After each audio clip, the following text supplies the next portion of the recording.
தன் உயிரை விட பயணிகளின் உயிரை காப்பாற்றும் எண்ணம் மேலோங்கி இருந்ததாக மத்திய அரசின் புரஸ்கார் விருது பெறும் ஸ்ரீவைகுண்டம் ஸ்டேஷன் மாஸ்டர் ஜாஃபர் அலி பெருமிதத்துடன் குறிப்பிட்டுள்ளார்.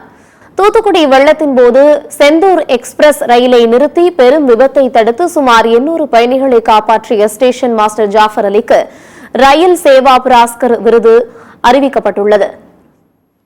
இந்திய ரயில்வே துறையில் சிறப்பாக பணியாற்றும் ரயில்வே ஊழியர்களை அங்கீகரிக்கும் வகையில் ஆண்டுதோறும் தேசிய அளவில் இந்த விருது வழங்கப்பட்டு வருகிறது. புரஸ்கார் விருது பெற்றவர்களுக்கு டெல்லியில் வரும் 21ஆம் தேதி நடைபெறும் விழாவில் ரயில்வே அமைச்சர் அஸ்வினி வைஷ்ணவ் விருதுகளை வழங்கி கௌரவிக்க உள்ளார். புரஸ்கார் விருதை பெறுவது மகிழ்ச்சி அளிப்பதாக ஜாஃபர் அலி தெரிவித்துள்ளார்.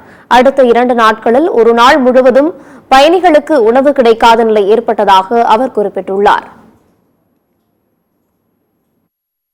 சதன் ரயில்வேல ஒரு 27 வருஷமாக சர்வீஸ் முடிச்சிருக்கேன்.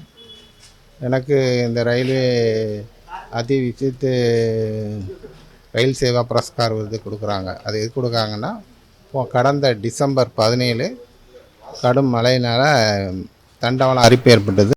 அது தெரிய முன்னையே நான் ரயிலை நிப்பாட்டிட்டேன். ஸ்ரீவைகுண்டம் ஸ்டேஷனில் நிப்பாட்டி ஒரு 800 பேர் உயிர்களை சேவ் பண்ணதுனால இந்த அவார்டு கொடுக்காங்க. அது 2 நாளாக வண்டி அங்கே தான் நின்றுச்சு. அவங்களுக்கு சாப்பாடு மற்ற இதெல்லாம் ரயில்வேயில் எவ்வளோ ஹெல்ப் பண்ணி பார்த்தாங்க கொண்டு வர்றதுக்கு. முடியாதனால பக்கத்து கிராமத்தில் சொல்லி ஏற்பாடு பண்ணி சாப்பாடெலாம் அரேஞ்ச் பண்ணியிருக்கோம்.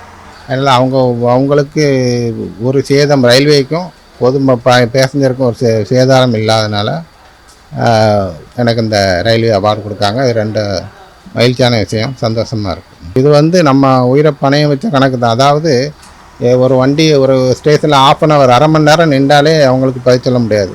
ஒரு 2 நாளாக ஒரு நாள் ஃபுல்லாக உணவு சப்ளை பண்ண முடியாத அளவுக்கு இருக்கிறதுனால ரயில்வே ஊழியர்கள் தன்னை பொருட்படுத்தாமல் அடுத்த மக்கள் உயிரை தான் பாதுகாக்கணும் நினைவில் தான் இருக்கும். எல்லா ஊழியர்களும் அந்த நிலைமையில தான் இருக்கணுங்கிறத இதன் மூலம் தெரிவிக்கிறேன்.